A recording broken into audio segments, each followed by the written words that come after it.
You're listening to a podcast from the South China Morning Post.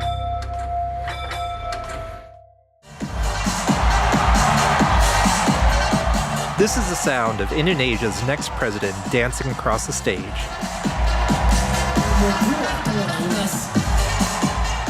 The man is Prabowo Subianto, a former military general who, in his third attempt at Indonesia's top office, won an overwhelming majority of the votes, according to unofficial but historically accurate quick count results. Kemenangan ini harus menjadi kemenangan untuk seluruh rakyat Indonesia.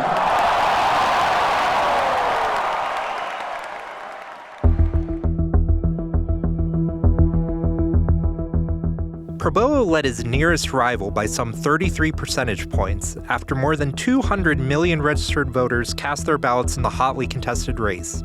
The 72-year-old beat out rivals Anies Baswedan and Ganjar Pranowo, both former governors, thanks in no small part to a slick campaign that successfully shifted Prabowo's brand from iron-fisted populist to a cute grandpa prone to posting viral dances on TikTok. Oke gas, tambah dua orang gas. How did Prabowo, a man who was once a bitter rival of outgoing President Joko Widodo, end up mounting a successful 2024 bid with not only President Jokowi's backing, but also the president's own son, Gibran Rakabuming Raka, as his running mate? And what did voters think about some of the darker chapters in Prabowo's past? Prabowo was accused of major human rights abuses, including overseeing the abduction of democracy activists, accusations that led to a U.S. travel ban. Joining us to discuss this and more is Dr. Jacqui Baker, a longtime expert in Indonesian politics and a senior fellow at the Indo-Pacific Research Center at Australia's Murdoch University. I'm Anand Mathai, and this is About Asia. Thank you so much for taking the time to talk with us today, Dr. Baker. So, it was an enormous vote. Indonesia is not only the largest democracy in Southeast Asia, it's the third largest democracy in the world. For our listeners who maybe aren't so familiar with Indonesian politics, who is Prabowo Subianto? Prabowo Subianto is a blue blood who comes from a very well-established political family who have a sizable economic fortune. He went into the military. He eventually became the head of the Special Forces and the Jakarta Special Command, two incredibly important positions within the military at a time in which the military was the most powerful institution in the country.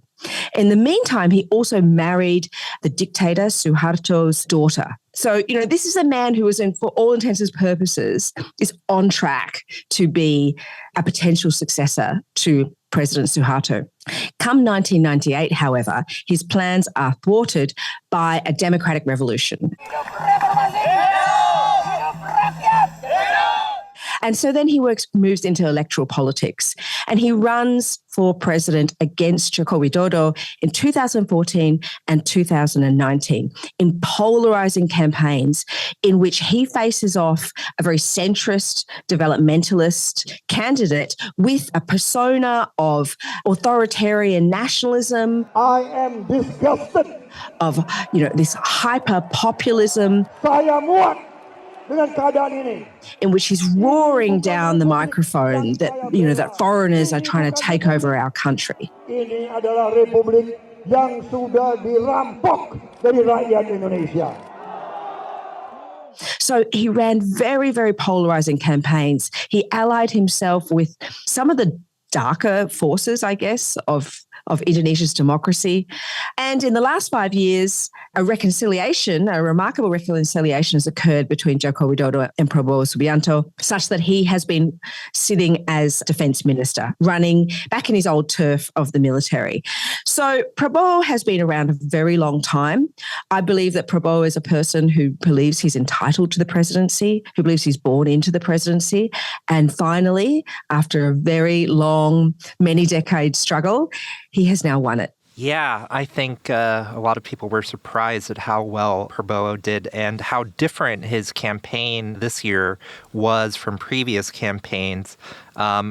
He's this former Special Forces commander who sort of rebranded himself into this cuddly grandfather figure who's doing viral TikTok videos with his awkward dance moves.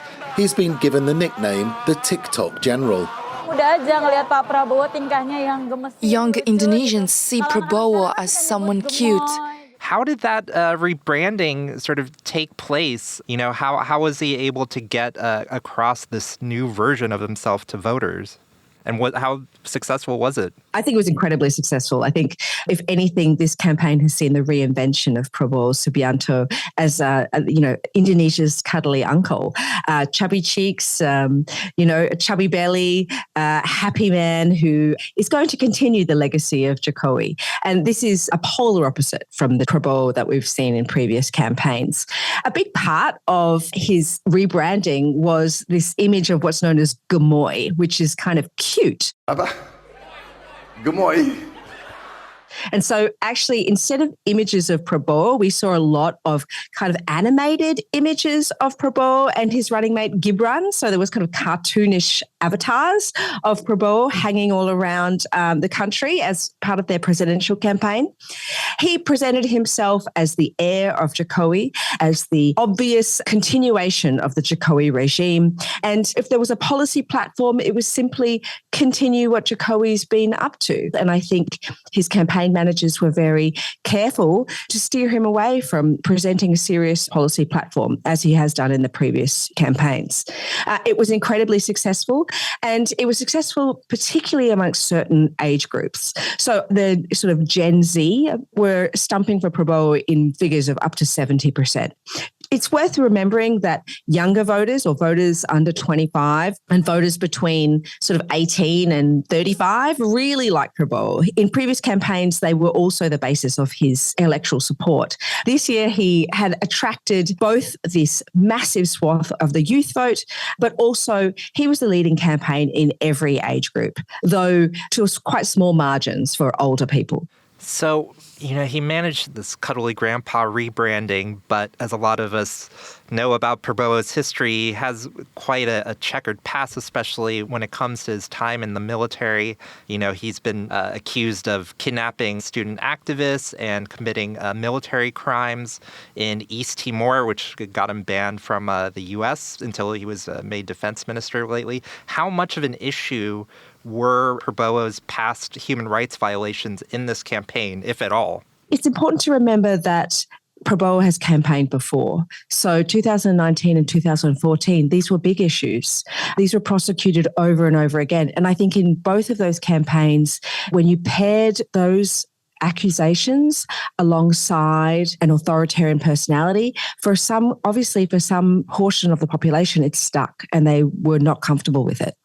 But the attempt to raise Prabowo's human rights record was done again by his opponents in this campaign, and it really just didn't sit well. It's like nobody really cared, especially when you were being faced with, cuddly granddad doing a TikTok dance. It just didn't stick at all. And I think, if anything, it felt like a tired refrain against a Prabowo presidency. So the opposition against Prabowo mobilized, I think, around a trope of an older Prabowo that we were familiar with, but newer voters either didn't care or didn't know that older Prabowo. And so accusations against him just didn't stick and just didn't seem realistic.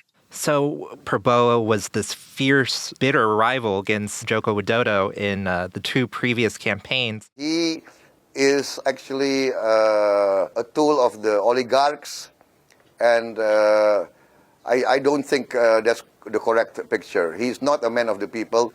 He claims to be humble, but that's just an act. In my opinion, that's just an act. I just want to ask you one final question, sir. What will you do if you don't win? What? I'm very confident I win. But somehow he has allied himself with Jokowi, and Jokowi's son is his vice presidential running mate, or now VP-elect, I guess. So how did this happen? How did they go from being these bitter rivals into these close political allies?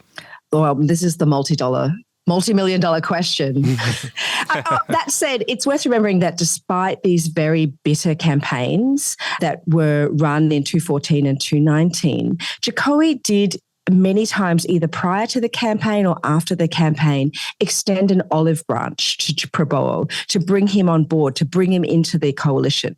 And in 2019, this olive branch approach finally worked, and Prabowo joined the government's coalition. So imagine the kind of head of the opposition ultimately defects and joins the government. And he does so with the plump prize of the ministerial position for defence. And over the last 5 years, Prabowo has been very quiet, very professional. Yes, Jokowi, no Jokowi. So in some ways, his rebranding has started since 2019. Nonetheless, it was on nobody's bingo card that Jokowi and Prabowo would be allied for the 2024 election. And it started to occur in part because Jokowi's always had this fractious relationship with his own nominating party, the Democratic Party of Struggle. And in part, that's with Megawati, the head of this party, another dynastic leader who is trying to shore up her reign through this young, sort of energetic governor. And they have had a lot of spats throughout 2 terms of government. And when it appeared that the PDIP, or the Democratic Party of Struggle, would be nominating a candidate and controlling that candidate, and that Jokowi would be sidelined in that coalition in 2024, Jokowi started to, I guess, canvass the field for an heir to his legacy, to shore up his own power moving into 2024 at a time when he himself could no longer run for the presidency. So, I'm wondering how much Prabowo's win can be also considered a referendum on Joko Widodo's term in office and how successful he was, given how closely they've aligned himself. What does Prabowo's victory mean in terms of Jokowi's own success and legacy? After the pandemic, we saw Jokowi's popularity rankings start to really soar to levels, in fact, that we'd not seen before, at sort of hovering between 70 and 80%. And in many ways, this occurred because he invested heavily in social welfare programs, as had happened during the pandemic across the world. But Jokowi continued with many of those social welfare programs. And he played a very interventionist role in controlling inflation at the national and the regional levels. And so Indonesia experienced something of an economic bounce. It saw good growth rates of sort of 5.5% in the wake of the pandemic. And from this point, Jokowi's popularity rankings become really stratospheric. And this gives Jokowi a kind of cache of voters that the endorsement of Jokowi on any presidential candidate will see them sail into the palace. So Jokowi becomes an incredibly important kingmaker throughout this electoral contestation. And he starts to throw, in fact, all of the resources and authorities of the state and of him as president towards this campaign, towards ensuring that his legacy will be continued through a new presidential candidate. He truly believes that only he has a vision for Indonesia becoming a developed nation, and he calls it Emas Indonesia, so golden Indonesia. In 2045, Indonesia will be a developed country. And so he truly believes, and he has his entire government apparatus, working towards this vision, and he wants to see this vision realized. So Jokowi obviously made a pretty big gamble on Prabowo that he would continue his policies, continue his legacies. But what do you think? Do you think Prabowo actually will maintain Jokowi's agenda, or will he go off on his own path? That's a great question. And I think that Prabowo has seen that being a centrist, carrying on with the Jokowi legacy, actually wins him a lot of popularity. And if he wants to win 2029, as often people start talking about the day after the 2024 election, he'll be doing so with that in mind. I think personally, we've seen Prabowo. It's a very mixed record. In some ways, on stump issues like the relationship with foreigners taking natural resources, Prabowo has been very happy to be quiet about those issues when it has served him. So Prabowo is only, I think, weakly or at least very pragmatically aligned with his old Prabowo persona of, nationalization of the state and don't allow foreign interests to come in and beware of foreigners, they're taking over. I think Prabowo perhaps is willing to be very pragmatic on that point. But there are certain areas where he thinks he knows a lot better. And he is willing to put forward his position on that. And so we will observe what those platforms and policies will be in the coming years. I do think one area that he is going to change considerably is decentralized democracy. I think we will see that I think there is a broad compact around winding back direct elections at the regional level. And that comes from not just Garindra, who first floated that in the 2014 election, but they have been successful in convincing the other parties at the national level that this is in their interests. And I think that if Prabowo moves, I think we will see his moves in that area quite quickly. So I want to take a little step back here into the larger context of sort of where Indonesian democracy is right now. And specifically, you discussed this idea a lot in a recent academic article titled Reformasi Reversal. Reformasi, of course, meaning the reform movement, which was really a driving force behind Indonesia's shift to democracy in the late 90s. So why do you think Reformasi is over? Okay, my argument is that the kind of the social groups, the forces that came together to make democracy happen in Indonesia, they have been so systematically sidelined, co-opted, coerced, and kneecapped that they are no longer a politically salient force. They are no longer a force to which the parties need to make a nod to or concessions to or compromises with. I think they have been thoroughly broken by the last 2 terms of government under the Jokowi presidency. But it's worth saying that the decline probably began well before then. What has been so remarkable under the Jokowi presidency has been the direct targeting of all the really key wins of Reformasi, like human rights, like Indonesia's decentralized democracy. So the idea that you can vote in your own governors and regents and mayors. This is something that Indonesians really cherish and celebrate. We have, even at the local level, we still see turnouts of somewhere around 60%, which is, amazing if you're in the US or the UK.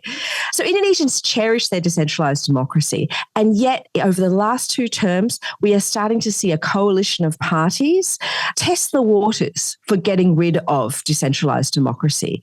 The Constitutional Court has also gone from being a defender of law reform and human rights and a place that activists would take cases in order for them to be fairly heard. And it's gone to being a handmaiden to the government. And in particular, its most scandalous decision was the kind of legal wrangling around changing the electoral laws in order to allow for Jokowi's son to run as vice president. The Constitutional Court, which is headed up by Jokowi's own brother-in-law, ultimately decided in a decision that was later found to be completely irregular and filled with all sorts of anomalies. They decided that if you had run or been a local leader at some point, people under 40, I believe it is, could run for vice presidency, where before it was only people over 40 could run for the presidency or the vice presidency. So the Constitutional Court effectively paved the way for this Jokowi dynasty, which has been very successful. So we've seen, so decentralized democracy, the Anti-Corruption Commission, the Constitutional Court, human rights agenda, the Electoral Commission. I mean, I could go on and on and on. The big wins of Reformasi, the institutions that were produced out of Reformasi have all been harnessed to the political will of government. And it's, I think, surprising in a lot of ways that this all happened under Joko Widodo's administration, because he originally came in, being seen as a new hope for Indonesia, and that he didn't have all these ties to the political and military elites. So how much of a lasting impact will his administration and the actions that he's taken, as you referred to, have in terms of the long-term impact on Indonesian democracy? I mean, it's worth noting that the biggest falls in Indonesia's quality of democracy is mapped by those big indices like Freedom House, The Economist runs a democracy index and so forth. The biggest falls happened under a Jokowi government, under the 2 terms of the Jokowi government. Many people say, this is this great paradox. How could a civilian whose political career was effectively born by the winds of the Reformasi movement, how could he bring democracy to its knees? Why would we see that under a person who presumably was going to protect democracy. But I think the comparative politics tells us that it's often the new civilian leadership that ends up relying on old, dark elite forces to prop up their regimes. You know, often it's the new civilian president that brings the military back in. Jokowi is also regarded as an extremely pragmatic and instrumentalist individual. And you know, I think while he showed himself in 2014 as this human rights loving, civil society generated, sort of decentralized democracy, sort of deeply in support of ideas of social democracy, I mean, that persona fell away pretty quickly in the first 6 months. So I think Jokowi was only ever very weakly committed to democracy. I mean, the character of Jokowi is better distilled by his background as a furniture seller back in Solo under the New Order. And if you are trying to enter the private sector in a country that is dominated by the economic interests of the military and oligarchs, you know, you learn to make some pretty uncomfortable compromises and live with that. So I think that better characterizes Jokowi, a man who's very comfortable with living with uncomfortable alliances and will do so in service of his own political interests.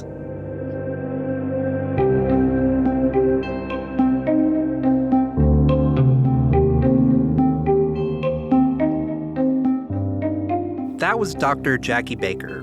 For more from her, check out her podcast, Talking Indonesia. And for more news and analysis on the Indonesian election, read the South China Morning Post at scmp.com.